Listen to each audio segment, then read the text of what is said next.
बेटा, जब ग्रेवी एकदम ड्राई हो जाए ना तो कढ़ाई की गैस बंद कर देना और आते टाइम एक गिलास ठंडा पानी लेते आना। बहुत गर्मी है भाई। वाह मैडम, कैसी सास हो तुम। अपनी बहू को आराम करवा रही हो और अपने बेटे को किचन में काम। क्या जमाना आ गया है, बहुएं रानी बने और बेटे नौकर। जरा धीरे बोलिए, वो पास वाले कमरे में ही है, बस सुन लेगी तो आपके बारे में क्या सोचेगी। अरे सुनती है तो सुन ले, मुझे कोई डर पड़ा है क्या इसका? क्या यही संस्कार दिए हैं उसके माँ बाप ने कि ऑफिस से आने के बाद अपना आराम करे और अपने पति से किचन के काम करवाए? मेरे बेटे को नौकर बना के रख दिया है तुम सास बहू ने।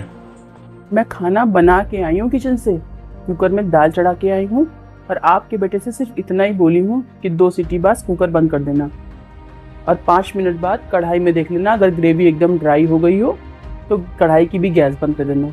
इसमें इतना कौन सा बड़ा काम कह दिया हमने उससे। और रही बात बहू की, तो बहू को ऑफिस में आज कुछ ज्यादा काम की वजह से वो काफी थक गई थी। उसके चेहरे से नहीं लग रहा था। तो किसने कहा है ऑफिस में काम करने के लिए? अगर ऑफिस के काम करने का इतना ही शौक है तो घर के जिम्मेदारियों के साथ करे।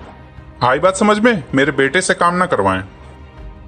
अरे बहू बेचारी तो ऑफिस से आने के बाद सीधे किचन में ही जा रही थी। वो तो मैंने उससे कहा कि बेटा 1-2 घंटा एसी में लेट के आराम कर ले, तब तक मैं दाल सब्जी बनाकर आटा गूंद लूंगी, फिर जब तू उठना तो रोटी सेक देना गर्मा गर्म।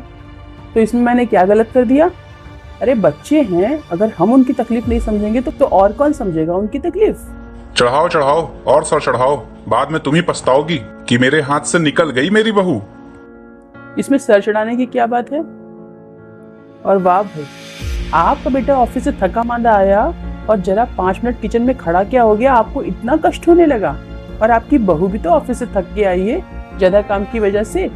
वो किचन में 2 घंटा काम करे तब आपको कष्ट नहीं होता?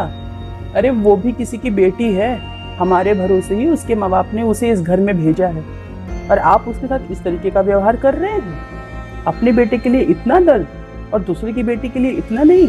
अरे वो आपके घर की बहू है। अरे आजकल की लड़कियों के ये सब नाटक होते हैं, ऑफिस के काम के बहाने घर के कामों से जी चुराती हैं। अरे शर्मा जी, अपनी मेंटालिटी थोड़ी बदलिए। अच्छा मुझे एक बात बताइए, आपके सारे बैंक के काम कौन करवाता है? आपका बेटा कि आपकी बहू? मार्केट से सारी शॉपिंग कौन करता है? आपकी बहू? आपके हेल्थ चेकअप के लिए आपको हॉस्पिटल कौन ले जाता है? घंटों घंटों लाइन में कौन खड़ा रहता है? आपका बेटा कि आपकी बहू? बहू तो अपने सारे फर्ज बहुत अच्छे से अदा कर रही है शर्मा जी, लेकिन आपने क्या पिता होने का फर्ज अदा किया? कभी आपने अपनी बहू से प्यार से पूछा? कभी आपने अपनी बहू के ऑफिस से आने के बाद उसे 1 गिलास ठंडा पानी ला करके दिया? कभी उससे कहा कि जा बेटा थोड़ी देर कमरे में आराम कर ले? कभी एक पिता की तरह उसके सर पे प्यार से हाथ फेरा है? उसके काम की तारीफ की है? नहीं, कभी भी नहीं। सच कहूं तो शर्मा जी, आपकी बहू ससुराल आते ही आपकी बेटी बन गई, लेकिन आप आज तक उसके पिता न बन पाए। तुम सही कह रही हो, हमारे घर की बहू भी तो किसी के घर की बेटी है। बहू बिल्कुल बेटी की तरह मेरा ख्याल रखती है। गलती आपकी नहीं है, हमारी परवरिश ही ऐसे समाज में हुई है कि हम बहू को बेटी कभी समझते ही नहीं और बहू से उम्मीद करते हैं कि वो हमें अपना माँ बाप समझे। छितोरी मानसिकता पता नहीं कब खत्म होगी हमारे समाज में। अरे एक बार अपनी बहू से प्यार के 2 शब्द तो बोल के रखिए, वो पूरी जान निछावर कर देगी आपके लिए। तुम सही कह रही हो, पहले की लड़कियां सिर्फ एक जिम्मेदारी संभालती थी अपने घर चलाने के लिए, लेकिन आजकल की बहुएं 2-2 जिम्मेदारी एक साथ चलाती हैं।